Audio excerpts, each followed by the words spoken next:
ನಮಸ್ಕಾರ. ವಿಶೇಷ ಚರ್ಚಾ ಕಾರ್ಯಕ್ರಮಕ್ಕೆ ತಮಗೆಲ್ಲ ಸ್ವಾಗತ. ನಾನು ನಿಮ್ಮ ಸಂತೋಷ್.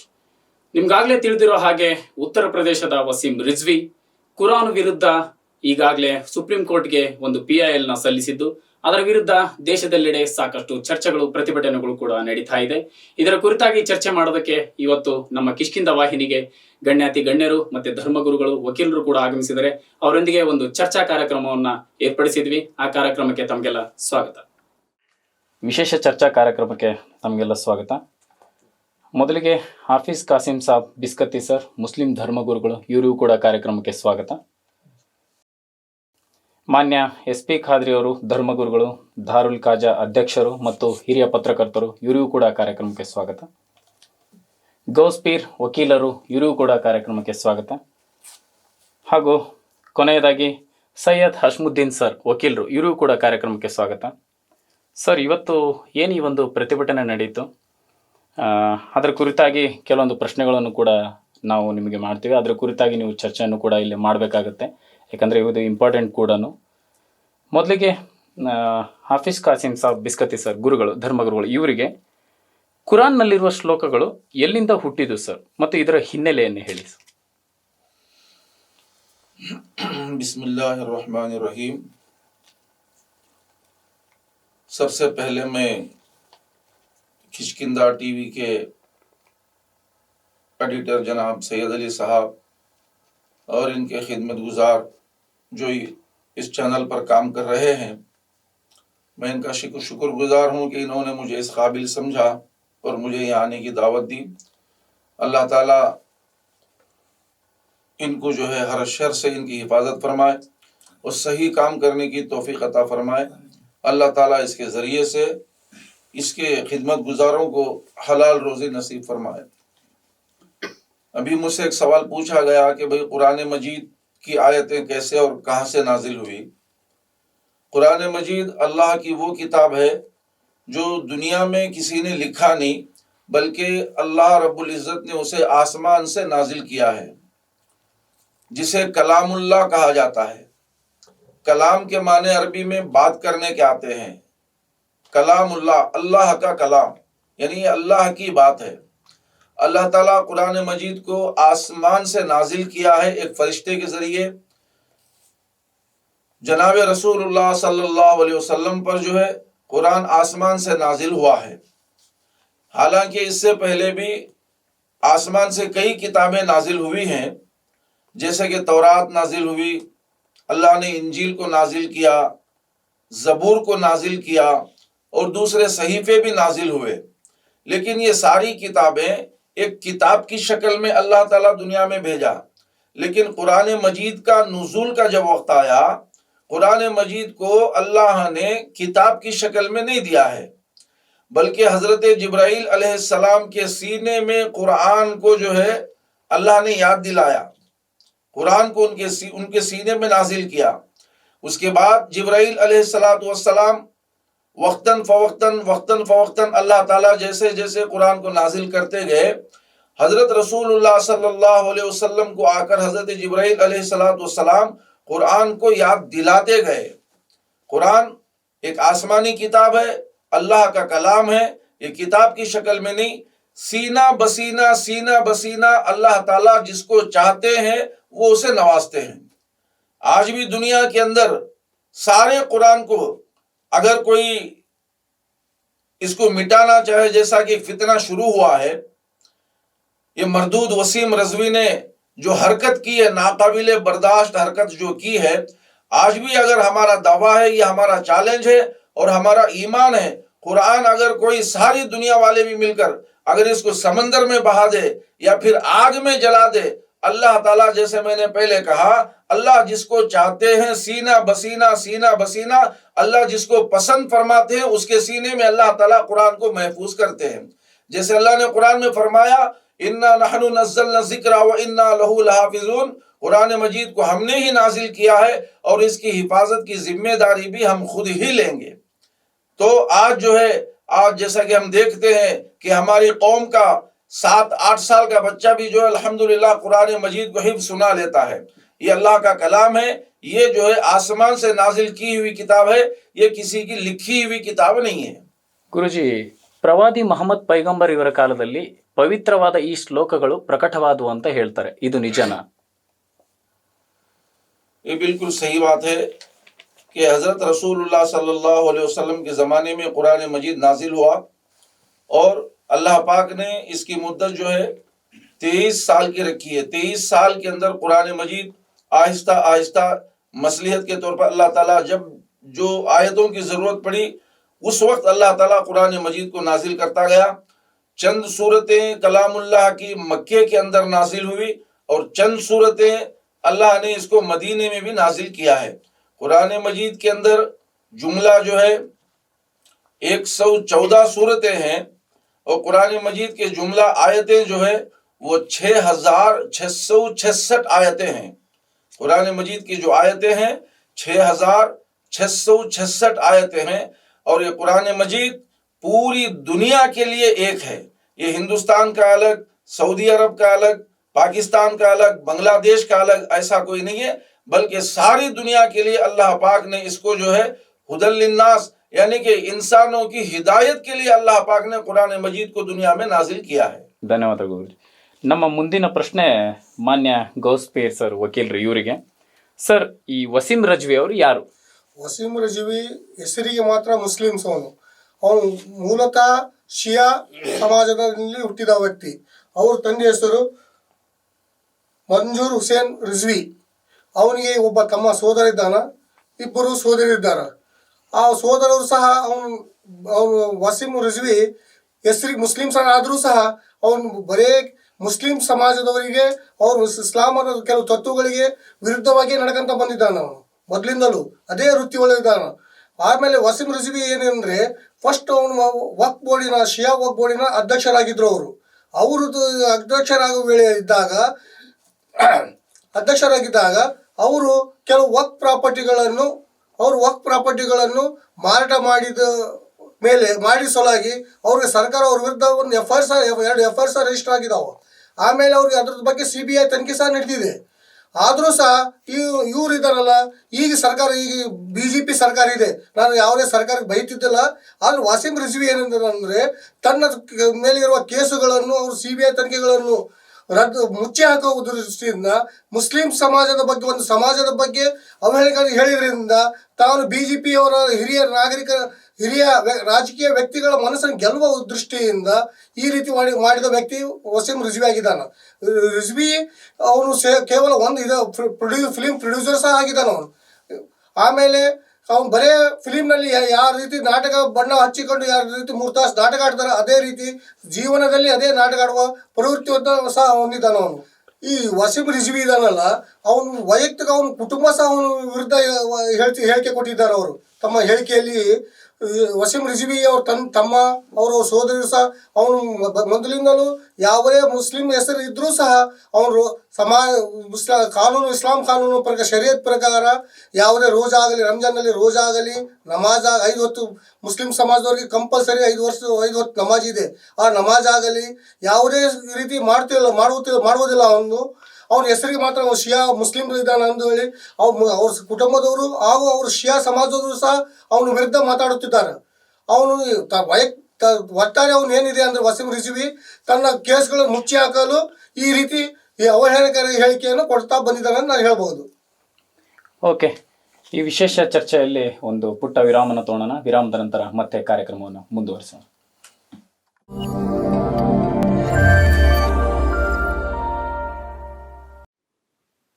ನಮಸ್ತೆ ವೀಕ್ಷಕರೇ, ನಾನು ನಿಮ್ಮ ಡಾಕ್ಟರ್ ಪ್ರವೀಣ್ ಕುಮಾರ್.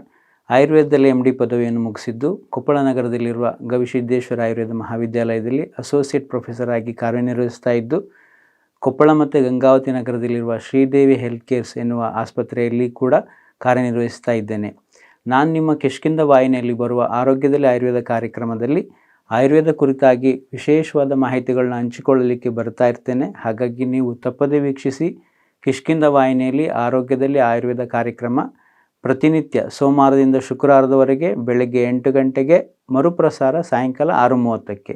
ಸೊ ತಪ್ಪದೇ ವೀಕ್ಷಿಸಿ ಕಿಷ್ಕಿಂಧ ವಾಹಿನಿಯಲ್ಲಿ ಆರೋಗ್ಯದಲ್ಲಿ ಆಯುರ್ವೇದ ಕಾರ್ಯಕ್ರಮ. ನಮಸ್ತೆ.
ಈ ದೇಶದ ಬೆನ್ನೆಲುಬು. ದೇಶದ ಒಟ್ಟು ಜನಸಂಖ್ಯೆಯ 70% ಜನ ನಂಬಿರುವುದು ಈ ಕೃಷಿಯನ್ನೇ. ಸಾಂಪ್ರದಾಯಿಕ ಕೃಷಿಯಿಂದ ಆಧುನಿಕ ಕೃಷಿ, ಸಾವಯವ ಕೃಷಿ, ಹೀಗೆ ಕೃಷಿಯಲ್ಲಿನ ಹಾಗೂ ಕೃಷಿ ಅವಲಂಬಿತ ಕ್ಷೇತ್ರದಲ್ಲಿ ನೂತನ ಆವಿಷ್ಕಾರಗಳು ನಡೆದೇ ಇರುತ್ತವೆ. ಇಂಥ ಆವಿಷ್ಕಾರಗಳ ಅನಾವರಣವೇ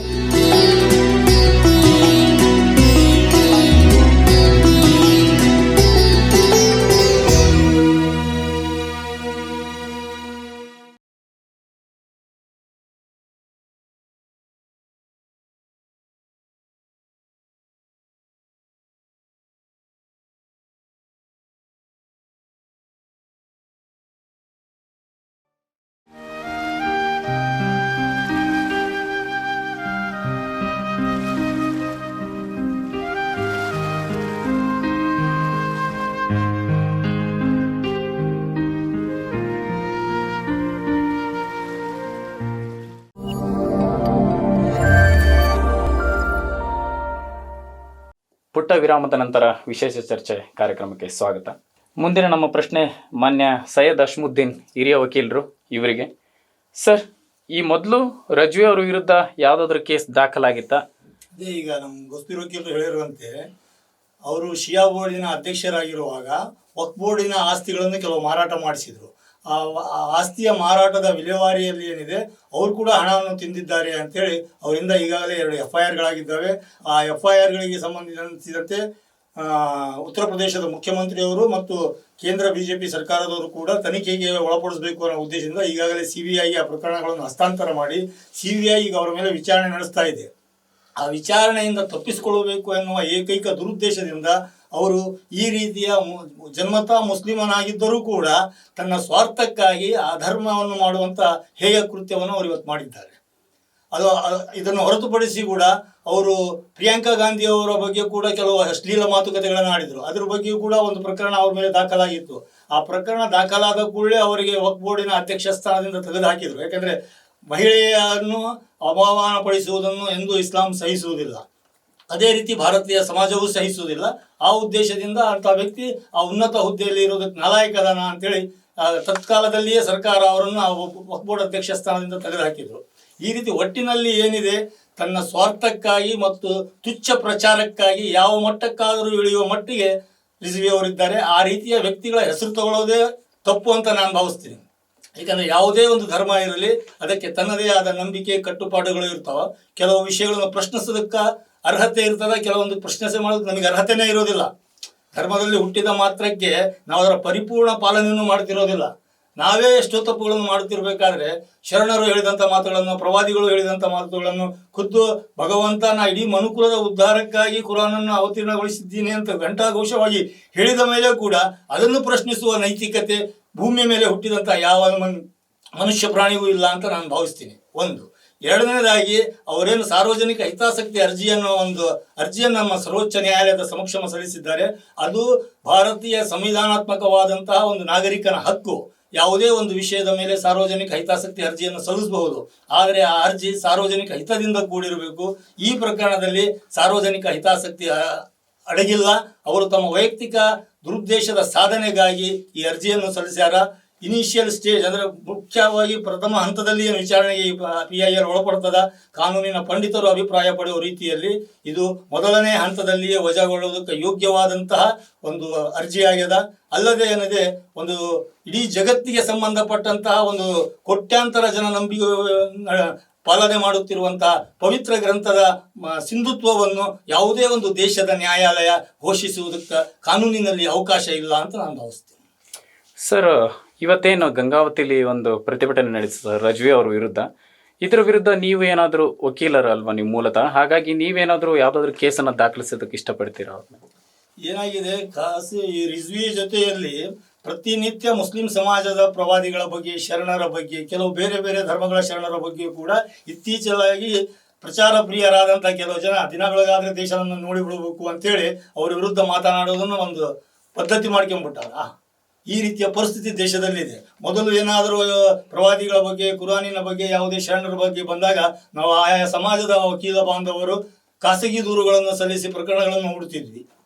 ಆದರೆ ಈಗೇನಾಗಿದೆ, ದಿನನಿತ್ಯ ಅದನ್ನೇ ಮಾಡ್ತಾ ಇರೋದ್ರಿಂದ ಅವರ ವಿರುದ್ಧ ಪ್ರತಿಭಟಿಸುವುದಕ್ಕೂ ಎದಕ್ಕೆ ಬೇಕು ಬಿಡಪ್ಪ ಅನ್ನೋ ಪರಿಸ್ಥಿತಿ ನಿರ್ಮಾಣ ಆಗಿದೆ. ಆದರೆ ಇವರೇನಿದೆಯಲ್ಲ ಖಂಡಿತವಾಗಿ ಇಡೀ ಮನುಕುಲಕ್ಕೆ ಒಂದು ಸನ್ಮಾರ್ಗವನ್ನು ತೋರಿಸುವಂಥ ಗ್ರಂಥದ ವಿರುದ್ಧ ಹೇಳಿರುವುದರಿಂದ ಇದನ್ನು ಖಂಡಿತವಾಗಿಯೂ ನಾವು ಗಂಗಾವತಿಯ ನ್ಯಾಯಾಲಯದಲ್ಲಿ ಮತ್ತು ನಮ್ಮ ಪೊಲೀಸ್ ಠಾಣೆಯಲ್ಲಿ ದೂರನ್ನು ಸಲ್ಲಿಸಬೇಕು ಅಂತೇಳಿ ಈಗಾಗಲೇ ತೀರ್ಮಾನ ತೆಗೆದುಕೊಂಡಿದ್ವಿ. ನಾಳೆ ನಮ್ಮ ಸಮಾಜದ ಹಿರಿಯರ ಮಾರ್ಗದರ್ಶನದ ಪ್ರಕಾರ ನಾಳೆ ಸಾಯಂಕಾಲ ನಾವು ಗಂಗಾವತಿಯ ನಗರ ಠಾಣೆಯಲ್ಲಿ ಕಲಂ 153 ಮತ್ತು ಕಲಂ 295 ಭಾರತೀಯ ದಂಡ ಸಂಹಿತೆಯ ಪ್ರಕಾರ ಕ್ರಿಮಿನಲ್ ಪ್ರಕರಣ ಗಂಗಾವತಿಯಲ್ಲಿ ಹೂಡುತ್ತೇವೆ. ಸರ್, ಮತ್ತೆ ನಿಮ್ಗೇನೆ ನಾ ಈ ಒಂದು ಪ್ರಶ್ನೆ ಕೇಳೋದಕ್ಕೆ ಇಷ್ಟಪಡ್ತೀನಿ. ಇದು ರಜ್ವಿ ಅವ್ರು ಏನ್ ಮಾಡ್ತಾ ಇದಾರಲ್ಲ, ಇದೊಂದು ಧರ್ಮ ಒಡೆಯುವಂತ ಕೆಲಸ ಅಂತ ನನ್ನ ಅಭಿಪ್ರಾಯ. ಇದಕ್ಕೆ ನಿಮ್ಮ ಸಾರ್ವಜನಿಕವಾಗಿ ಅಭಿಪ್ರಾಯ ವ್ಯಕ್ತವಾಗಿದೆ. ಆದರೆ ನನ್ನ ಅನುಭವದ ಪ್ರಕಾರ, ನನ್ನ ಸಮಾಜದ ಬಗ್ಗೆ ನನಗೆ ಗೊತ್ತಿರೋ ಪ್ರಕಾರ ಈಗಾಗಲೇ ನಮ್ಮಲ್ಲಿ ಅನೇಕ ಒಳಪಂಗಡಗಳು ಅದಾವ. ಇಸ್ಲಾಂ ಧರ್ಮ, ಮುಸ್ಲಿಂ ಸಮಾಜ ಏನಿದೆ ಒಗ್ಗಟ್ಟಾಗಿದ್ದೀವಿ ನಿಜ, ಆದರೆ ಒಳಪಂಗಡಗಳು, ವೈಚಾರಿಕ ಭಿನ್ನತೆಗಳು, ನಂಬಿಕೆಗಳಲ್ಲಿ ಇದು ವ್ಯತ್ಯಾಸಗಳಿದ್ದಾವೆ. ಆದರೂ ಕೂಡ ನಮಗೆಲ್ಲರಿಗೂ ಒಂದು ಕುರಾನಿನ ಮೇಲೆ ವಿಶ್ವಾಸ ಇರುವುದರಿಂದ, ಒಂದೇ ಪರಮಾತ್ಮ ಎನ್ನುವಂಥ ನಂಬಿಕೆ ಇರುವುದರಿಂದ ನಾವು ಎಲ್ಲರೂ ಒಂದೇ ಮೊಹಮ್ಮದ್ ಪೈಗಂಬರರನ್ನು ಸರ್ವಶ್ರೇಷ್ಠ ಕೊನೆಯ ಪ್ರವಾದಿ ಎಂದು ನಂಬುವುದರಿಂದ ನಮ್ಮಲ್ಲಿ ಯಾವುದೇ ತರಹದ ಬಿರುಕುಗಳು ಬರುವುದಿಲ್ಲ.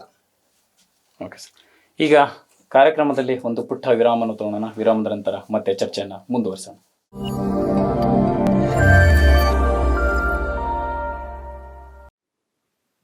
ನಮಸ್ತೆ ವೀಕ್ಷಕರೇ, ನಾನು ನಿಮ್ಮ ಡಾಕ್ಟರ್ ಪ್ರವೀಣ್ ಕುಮಾರ್. ಆಯುರ್ವೇದದಲ್ಲಿ MD ಪದವಿಯನ್ನು ಮುಗಿಸಿದ್ದು ಕೊಪ್ಪಳ ನಗರದಲ್ಲಿರುವ ಗವಿಸಿದ್ದೇಶ್ವರ ಆಯುರ್ವೇದ ಮಹಾವಿದ್ಯಾಲಯದಲ್ಲಿ ಅಸೋಸಿಯೇಟ್ ಪ್ರೊಫೆಸರ್ ಆಗಿ ಕಾರ್ಯನಿರ್ವಹಿಸ್ತಾ ಇದ್ದು, ಕೊಪ್ಪಳ ಮತ್ತು ಗಂಗಾವತಿ ನಗರದಲ್ಲಿರುವ ಶ್ರೀದೇವಿ ಹೆಲ್ತ್ ಕೇರ್ಸ್ ಎನ್ನುವ ಆಸ್ಪತ್ರೆಯಲ್ಲಿ ಕೂಡ ಕಾರ್ಯನಿರ್ವಹಿಸ್ತಾ ಇದ್ದೇನೆ. ನಾನು ನಿಮ್ಮ ಕಿಷ್ಕಿಂಧ ವಾಹಿನಿಯಲ್ಲಿ ಬರುವ ಆರೋಗ್ಯದಲ್ಲಿ ಆಯುರ್ವೇದ ಕಾರ್ಯಕ್ರಮದಲ್ಲಿ ಆಯುರ್ವೇದ ಕುರಿತಾಗಿ ವಿಶೇಷವಾದ ಮಾಹಿತಿಗಳನ್ನ ಹಂಚಿಕೊಳ್ಳಲಿಕ್ಕೆ ಬರ್ತಾ ಇರ್ತೇನೆ. ಹಾಗಾಗಿ ನೀವು ತಪ್ಪದೇ ವೀಕ್ಷಿಸಿ. ಕಿಷ್ಕಿಂಧ ವಾಹಿನಿಯಲ್ಲಿ ಆರೋಗ್ಯದಲ್ಲಿ ಆಯುರ್ವೇದ ಕಾರ್ಯಕ್ರಮ ಪ್ರತಿನಿತ್ಯ ಸೋಮವಾರದಿಂದ ಶುಕ್ರವಾರದವರೆಗೆ ಬೆಳಗ್ಗೆ 8 ಗಂಟೆಗೆ, ಮರುಪ್ರಸಾರ ಸಾಯಂಕಾಲ 6:30ಕ್ಕೆ. ಸೊ ತಪ್ಪದೇ ವೀಕ್ಷಿಸಿ ಕಿಷ್ಕಿಂಧ ವಾಹಿನಿಯಲ್ಲಿ ಆರೋಗ್ಯದಲ್ಲಿ ಆಯುರ್ವೇದ ಕಾರ್ಯಕ್ರಮ. ನಮಸ್ತೆ.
ದೇಶದ ಬೆನ್ನೆಲುಬು.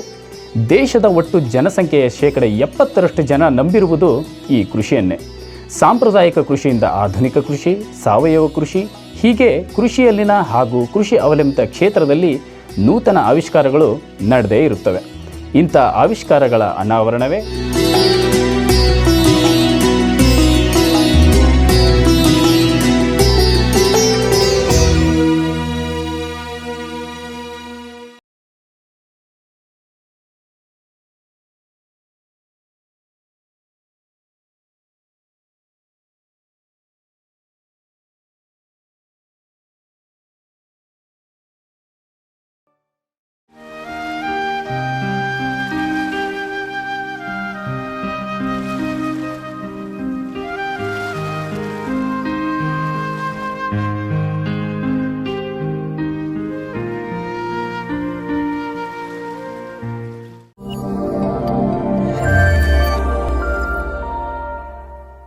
ಪುಟ್ಟ ವಿರಾಮದ ನಂತರ ವಿಶೇಷ ಚರ್ಚಾ ಕಾರ್ಯಕ್ರಮಕ್ಕೆ ತಮಗೆಲ್ಲ ಸ್ವಾಗತ. ಸರ್, ಈಗ ಹಾಫೀಜ್ ಕಾಸಿಂ ಸಾಬ್ ಬಿಸ್ಕತೀಸ್ ಸರ್, ನಿಮಗೆ ಮತ್ತೆ ಕ್ವಶನ್ ಕೇಳಕ್ಕೆ ಇಷ್ಟಪಡ್ತೀನಿ ನಾನು. ನಿಮ್ಮ ಪ್ರಕಾರ ಈ ವಸೀಂ ರಜ್ವಿ ಅವರು ಇದಾರಲ್ಲ, ಅವರು ಏನು, ಅವ್ರ ಮೂಲ ಏನು ಅಂತ? बड़ा अच्छा सवाल इन्होंने मुझसे पूछा. वसीम रजवी मेरी नज़र में क्या है? वसीम रजवी कौन? वसीम रजवी कैसा है? मैं अगर कहूं तो वसीम रजवी मेरी नज़र में जो है इंसान की शक्ल में शैतान है।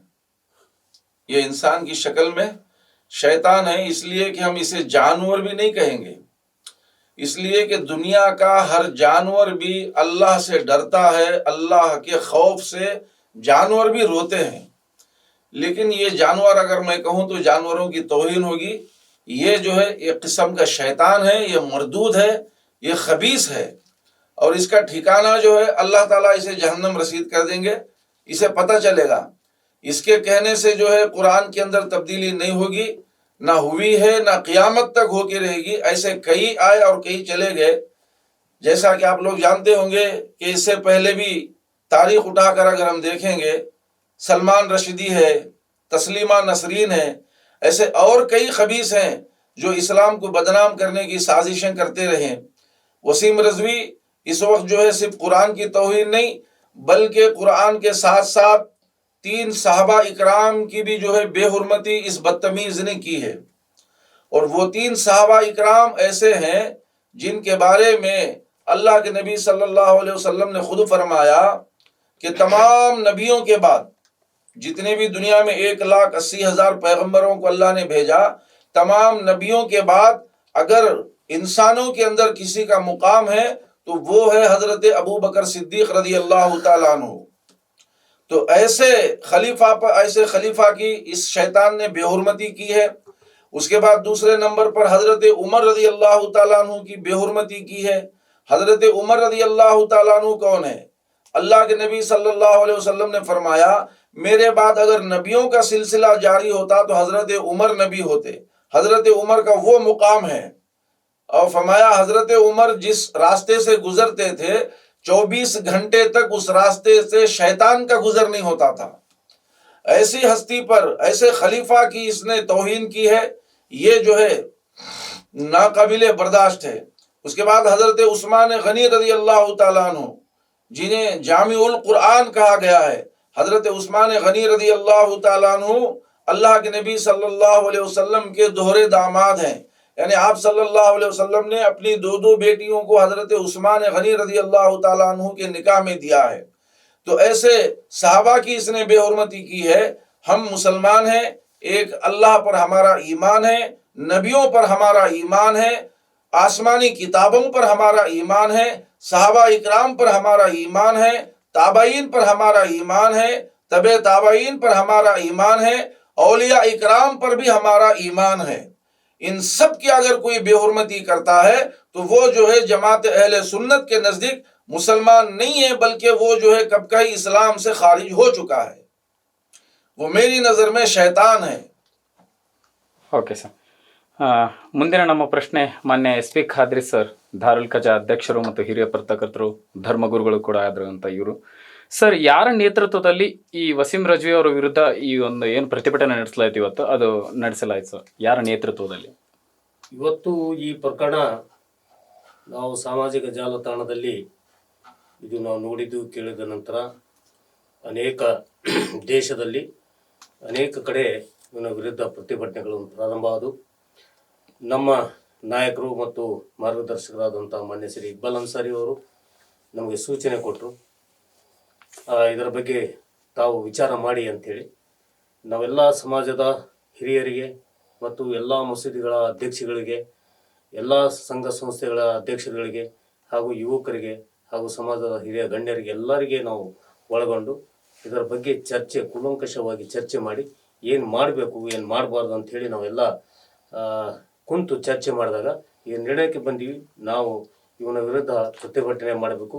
ಅದು ಇಸ್ಲಾಂಪುರ್ ಮಸೀದಿಯಿಂದ ಪ್ರಾರಂಭ ಆಗಿ ನಾವು ಇವತ್ತು ಕೃಷ್ಣದೇವರಾಯ ಸರ್ಕಲ್ವರೆಗೆ ಇವತ್ತು ಮೌನ ಮೆರವಣಿಗೆಯನ್ನು ಮಾಡಬೇಕಂತ ನಿರ್ಣಯದ ಪ್ರಕಾರ ಇವತ್ತು ಮೌನ ಮೆರವಣಿಗೆ ಮಾಡಿ ನಾವು ನಮ್ಮ ಅನಿಸಿಕೆಗಳನ್ನು, ನಮ್ಮ ವಿರೋಧಗಳನ್ನು ಮತ್ತು ಈ ಹೋರಾಟ ಏನು ಇವತ್ತು ನಾವು ಮಾಡಿದ್ದೀವಿ ಅವನ ವಿರುದ್ಧ ಇವತ್ತು ಮನವಿ ಮುಖಾಂತರ ರಾಷ್ಟ್ರಪತಿಗಳಿಗೂ ಹಾಗೂ ರಾಜ್ಯದ ಗವರ್ನರ್ಗೂ ಮತ್ತು ಸರ್ವೋಚ್ಚ ನ್ಯಾಯಾಲಯದ ನ್ಯಾಯಮೂರ್ತಿಗಳಿಗೆ ನಮ್ಮ ಮನವಿ ಪತ್ರಗಳನ್ನು ತಹಸೀಲ್ದಾರ್ ಮುಖಾಂತರ ನಾವು ಇವತ್ತು ತಹಸೀಲ್ದಾರಿಗೆ ಮನವಿಯನ್ನು ಕೊಟ್ಟು ಮುಂದೆ ಅವರು ಈ 3 ಮನವಿಗಳನ್ನು ರಾಷ್ಟ್ರಪತಿಯವರಿಗೂ ಮತ್ತು ರಾಜ್ಯಪಾಲರಿಗೂ ಮುಖ್ಯ ನ್ಯಾಯಾಧೀಶರಿಗೂ ಕಳಿಸ್ಕೊಳ್ಳಿಕ್ಕೆ ಅವರಿಗೆ ಮನವಿ ಮಾಡಿಕೊಂಡಿದ್ವಿ. ಈ ಥರ ನಾವೆಲ್ಲರೂ ಸೇರಿಕೊಂಡು ಇವತ್ತು ಅವನ ವಿರುದ್ಧ ಪ್ರತಿಭಟನೆಯನ್ನು ಮಾಡಿದ್ವಿ. ಸರ್, ಈಗ ಎಸ್ಪೆಷಲಿ ಈಗ ಕೊರೋನಾ ಟೈಮಲ್ಲಿ ತುಂಬ ಜನಗಳು ಸೇರಬಾರ್ದು ಸಾರ್ವಜನಿಕ ಸ್ಥಳದಲ್ಲಿ ಅಂತ ಸರ್ಕಾರ ಏನು ಒಂದು ನಿಯಮವನ್ನು ಜಾರಿಗೆ ತಂದಿದೆ ಸರ್. ಇದರ ಹೊರತಾಗಿ ನೀವು ಯಾವೆಲ್ಲ ನಿಯಮಗಳನ್ನು ಪಾಲಿಸಿದ್ರಿ ಸರ್, ಮತ್ತು ಪರವಾನಗಿ ಪಡೆದಿದ್ರ? ನಾವು ಈ ಯಾವಾಗ ನಮ್ಮ ಹಿರಿಯರೆಲ್ಲ ಸೇರಿ ನಾವು ನಿರ್ಣಯ ತಗೊಂಡಿದ್ದೀವಿ ಪ್ರತಿಭಟನೆ ಮಾಡಬೇಕಂತೇಳಿ, ನಾವು ತಹಸೀಲ್ದಾರಿಗೆ ನಾವು ಅರ್ಜಿ ಕೊಟ್ಟು ಈ ವಿರೋಧ ಮಾಡಲಿಕ್ಕೆ ಪ್ರತಿಭಟನೆ ಮಾಡಲಿಕ್ಕೆ ಅವರಿಂದ ತಹಸೀಲ್ದಾರ್ ಕಡೆಯಿಂದ ಪ್ರತಿಭಟನೆ ಪರವಾನಗಿಯನ್ನು ತೆಗೆದುಕೊಂಡು ತದನಂತರ ಪೊಲೀಸ್ ಅಧಿಕಾರಿಗಳಿಗೂ ನಾವು ಅರ್ಜಿ ಸಲ್ಲಿಸಿ ಅವ್ರ ಕಡೆಯಿಂದ ಮೈಕ್ ಪರ್ಮಿಷನು ಮತ್ತು ಬಂದೋಬಸ್ತಿಗಾಗಿ ಅವರಿಗೆ ಕೇಳಿಕೊಂಡಾಗ ಅವರು ನಮಗೆ ಕೋವಿಡ್-19 ಪ್ರಕಾರ ಏನೇನು ನಿಯಮಗಳನ್ನಿದೆ ಅದನ್ನು ಪಾಲಿಸ್ಬೇಕಂತ ಹೇಳಿ ನಮಗೆ ಕೊಟ್ಟರು. ಅದೇ ಥರ ನಾವು ಮಾಸ್ಕನ್ನು ಧರಿಸಿ ಏನು 500 ಜನರು ಇವತ್ತು ಸೆಕೆಂಡ್ ಇದರಲ್ಲಿ ಇದೆ, ಆ 500 ಜನರು ಓಪನ್ ಆಗಿ ಬಹಿರಂಗವಾಗಿ ಹೋಗಲಿಕ್ಕೆ ಅದನ್ನು ನಾವು ಪರ್ಮಿಷನ್ ತಗೊಂಡು ಆ ರೀತಿ ಇದರಲ್ಲಿ ನಿಟ್ಟಿನಲ್ಲೇ ನಾವು ಇವತ್ತು ಮೆರವಣಿಗೆ ಮಾಡಿದ್ವಿ.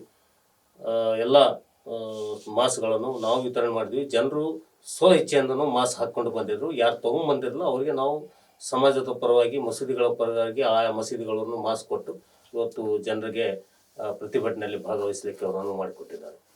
ಸರ್, ಸದ್ಯ ಈಗಿದು ಶಾಂತಯುತವಾದ ಪ್ರತಿಭಟನೆ ಆಯಿತು ಸರ್.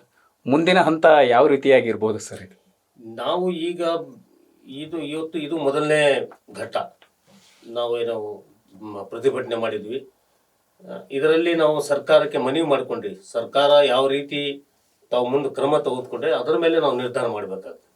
ಇದು ಇವತ್ತಿಗೆ ಇಂಥವು ಏನು ವಿರೋಧಾಭಾಸವಾಗಿ ಮಾತನಾಡ್ತಾರೆ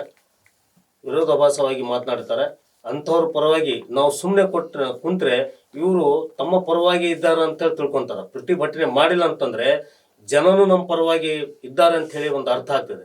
ಅದಕ್ಕೆ ಮುಂದೆ ಹಂತವಾಗಿ ಯಾವ ಸರ್ಕಾರಗಳು ಏನು ಇದು ತಗೊಂಡಿಲ್ಲ ಅಂತಂದ್ರೆ ಮುಂದೆ ನೋಡಿಕೊಂಡು ನಾವು ಮತ್ತೆ ಪುನಃ ಚರ್ಚೆ ಮಾಡಿ ಯಾವ ಕ್ರಮವನ್ನು ತೆಗೆದುಕೊಳ್ಬೇಕು, ಏನು ಹೋರಾಟ ಮಾಡಬೇಕು.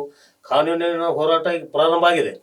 ಈಗ ನಾವು ನಾಳೆ ದಿವಸ ಸಮಾಜದ ಮುಖಂಡರಿಗೆ ಮತ್ತು ನ್ಯಾಯವಾದಿಗಳು ಕರ್ಕೊಂಡು ಅವ್ರ ಮೇಲೆ FIR ಮಾಡಲಿಕ್ಕೆ ನಾವು ಅರ್ಜಿ ನಾಳೆ ಸಾಯಂಕಾಲ 5 ಗಂಟೆಗೆ ಕೊಡ್ತೇವೆ. ಅದ ನಂತರ ಇದು ಅಲ್ಲಿ ಬೇರೆ ಬೇರೆ ಕಡೆ ಇದರ ಬಗ್ಗೆ ನ್ಯಾಯಾಲಯದಲ್ಲಿ ಹೋಗ್ತಾ ಇದ್ದಾರೆ, ಪ್ರೈವೇಟ್ ಕಂಪ್ಲೇಂಟ್ ಮಾಡ್ತಾ ಇದ್ದಾರೆ. ಕಾನೂನು ಪ್ರಕಾರ ರೀತಿ ಹೋರಾಟ ಪ್ರಾರಂಭ ಆಗಿದೆ. ನಾವು ಅದರಲ್ಲಿ ಭಾಗಿಯಾಗ್ತೀವಿ. ಮುಂದಿನ ದಿನಗಳಲ್ಲಿ ಮತ್ತೇನಾದರೂ ಹೆಚ್ಚಾಗಿ ಮಾಡಬೇಕಾದ್ರೆ ನಾವು ಧನದಿಂದ ಎಲ್ಲ ಸೇರಿಕೊಂಡು ಅವನಿಗೆ ಹತ್ತಲಿಕ್ಕೆ ಏನೇನು ಕ್ರಮ ತಗೋಬೇಕು ಅದೆಲ್ಲ ತಗೊಳ್ಳಿಕ್ಕೆ ನಾವು ಸಿದ್ಧರಾಗಿದ್ದೀವಿ. ಓಕೆ ಸರ್, ನಮ್ಮ ಈ ಒಂದು ವಿಶೇಷ ಚರ್ಚಾ ಕಾರ್ಯಕ್ರಮಕ್ಕೆ ನಮ್ಮ ಒಂದು ಕಿಷ್ಕಿಂಧ ವಾಹಿನಿಯ ಕರೆಗೆ ಹೋಗೊಟ್ಟು ಆಗಮಿಸಿದಂಥ ಎಲ್ಲ ಗಣ್ಯ ವ್ಯಕ್ತಿಗಳು ಅಂದರೆ ಹಾಫೀಜ್ ಕಾಸಿಂ ಸಾಬ್ ಬಿಸ್ಕತ್ತಿ ಸರ್, ಮುಸ್ಲಿಂ ಧರ್ಮಗುರುಗಳು, ಇವರಿಗೂ ಕೂಡ ಧನ್ಯವಾದನ ಸಲ್ಲಿಸ್ತಾ ಇದ್ದೀನಿ. ಅದೇ ರೀತಿಯಾಗಿ ಮಾನ್ಯ SP ಖಾದ್ರಿ ಅವರು, ದಾರುಲ್ ಕಾಜಾ ಅಧ್ಯಕ್ಷರು ಮತ್ತು ಹಿರಿಯ ಪತ್ರಕರ್ತರು ಮತ್ತು ಧರ್ಮಗುರುಗಳು, ಇವರು ಕೂಡ ಧನ್ಯವಾದನ ಸಲ್ಲಿಸ್ತೀನಿ. ಹಾಗೆ ಮಾನ್ಯ ಗೌಸ್ಪೀರ್ ವಕೀಲರು, ಇವರು ಕೂಡ ಧನ್ಯವಾದನ ಸಲ್ಲಿಸ್ತೀನಿ. ಹಾಗೆ ಸೈಯದ್ ಅಶ್ಮುದ್ದೀನ್ ಹಿರಿಯ ವಕೀಲರು, ಇವರು ಕೂಡ ಧನ್ಯವಾದನ ಸಲ್ಲಿಸ್ತೀನಿ. ನಮಸ್ಕಾರ. ನೋಡಿದ್ರಲ್ಲ ಪ್ರಿಯ ವೀಕ್ಷಕರೇ, ಇಂದಿನ ವಿಶೇಷ ಚರ್ಚಾ ಕಾರ್ಯಕ್ರಮದಲ್ಲಿ ಗಣ್ಯಾತಿ ಗಣ್ಯರು ತಮ್ಮದೇ ಆದಂಥ ವಾದವನ್ನು ಕೂಡ ಮಂಡಿಸಿದ್ರು. ವಸೀಂ ರಿಜ್ವಿ ಸಲ್ಲಿಸಿರುವ PIL ಕುರಿತು ಸಾಕಷ್ಟು ಚರ್ಚೆಗಳನ್ನು ಕೂಡ ಮಾಡಿದ್ರು. ಇದು ದೇಶದೆಲ್ಲೆಡೆ ಸಾಕಷ್ಟು ಪ್ರತಿಭಟನೆಯನ್ನು ಕೂಡ ಮಾಡೋ ಹಾಗೆ ಮಾಡ್ತಾ ಇದೆ. ಮುಂದೆ ಈ ಒಂದು ಪ್ರಕರಣ ಯಾವ ಹಂತದವರೆಗೂ ತಲುಪುತ್ತೆ ಕಾದ್ ನೋಡೋಣ. ಮುಂದಿನ ವಿಶೇಷ ಕಾರ್ಯಕ್ರಮದಲ್ಲಿ ನಾನು ನಿಮ್ಮನ್ನು ಭೇಟಿ ಆಗ್ತೀನಿ. ಅಲ್ಲಿವರೆಗೂ ನಿರಂತರವಾಗಿ ನೋಡ್ತಾ ಇರಿ ಕಿಷ್ಕಿಂಧ ವಾಹಿನಿಯನ್ನ. ನಾನು ನಿಮ್ಮ ಸಂತೋಷ್. ನಮಸ್ಕಾರ.